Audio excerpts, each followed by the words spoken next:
اور اسے دھمکاتے ہیں کہ اب گل کی باری ہے اور پھر بوبی کی۔ آخر دلاور نے یہ انتہائی قدم کیوں اٹھایا؟ میرا خیال ہے کہ اب وہ مایوس بلکہ ڈسپیریٹ ہو چکا ہے۔ اسے معلوم ہے کہ تو نے پیڈرو کا اعتراف جرم حاصل کر لیا ہے۔ پیڈرو کے اعتراف جرم پر مبنی کیس تو خود اس نے میرے حوالے کیا تھا۔ میں نے کہا پھر خود ہم نے اس کا اقبالی بیان ریکارڈ کیا تھا۔ محسن بولا دونوں میں کیا فرق ہے؟ بہت فرق ہے۔ پیڈرو نے ساری ذمہ داری چودھری دلاور پر عائد کی ہے اور اسے ہی قاتل ٹھہرایا ہے۔ اس نے یہ بھی بتایا تھا کہ چودھری دلاور کے خلاف جرائم کے بہت سے ثبوت اس کی ایک ڈائری میں درج ہیں۔ کیا یہ ڈائری والی بات دلاور کے علم میں تھی؟ محسن نے کہا۔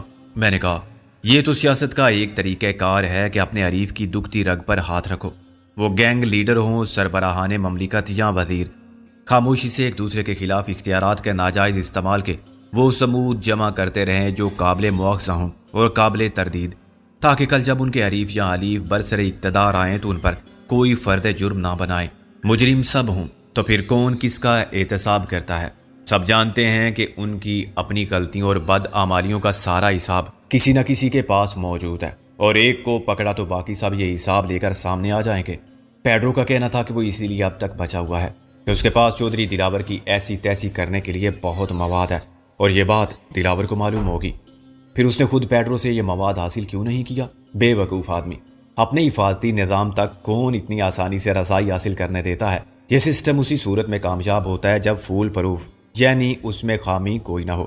اگر دلاور کے لیے یہ اتنا آسان ہوتا کہ پیڈرو کو جب چاہے جبر کے شکنجے میں دبا کے اس سے کہے بتاؤ میرے خلاف کیا گولہ بارود اکٹھا کر رکھا ہے اور کہاں چھپا کے رکھا ہے، تو پیڈرو ہر وقت حاضر تھا۔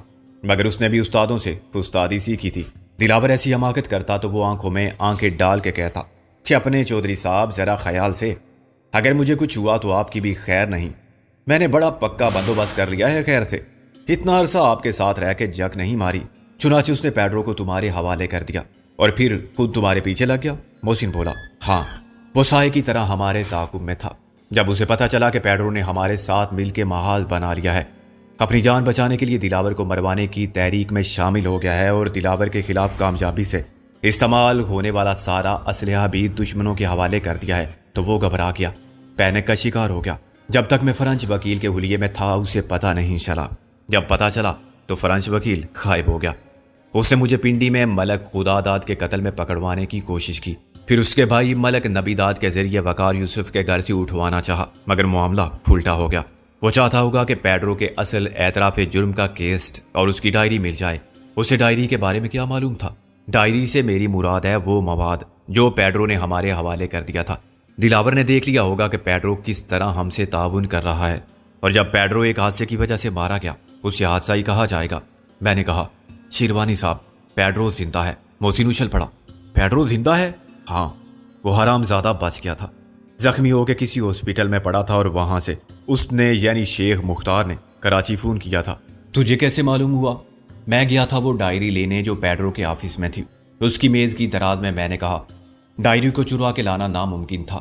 میں نے اور رابعہ نے تھوڑا سا جذباتی ڈرامہ کیا اور شیخ مختار کے پارٹنر کو یقین دلانے کی کوشش کی کہ وہ قضاء الہی سے اللہ کو پیارا ہو گیا۔ پارٹنر کے پاس پیڈرو کا فون پہلے ہی آ چکا تھا ہاسپٹل سے، چنانچہ ڈرامہ فیل ہو گیا اور بلاخر ہمیں وہی کرنا پڑا جو ہم نہیں کرنا چاہتے تھے۔ ہم نے گن پوائنٹ پر سیٹ کو مجبور کیا کہ وہ خاموشی سے ڈائری نکال کے ہمارے حوالے کر دے اور پھر خاموشی سے بیٹھ جائے۔ اس نے ایسا ہی کیا۔ اب وہ ڈائری کہاں ہے؟ منظر کے پاس ہے۔ میں نے منظر کو بتا دیا کہ ہم ڈائری اسے بھیج رہے ہیں۔ محسن بولا اس کی کوئی نقل اپنے پاس رکھی تھی یا نہیں؟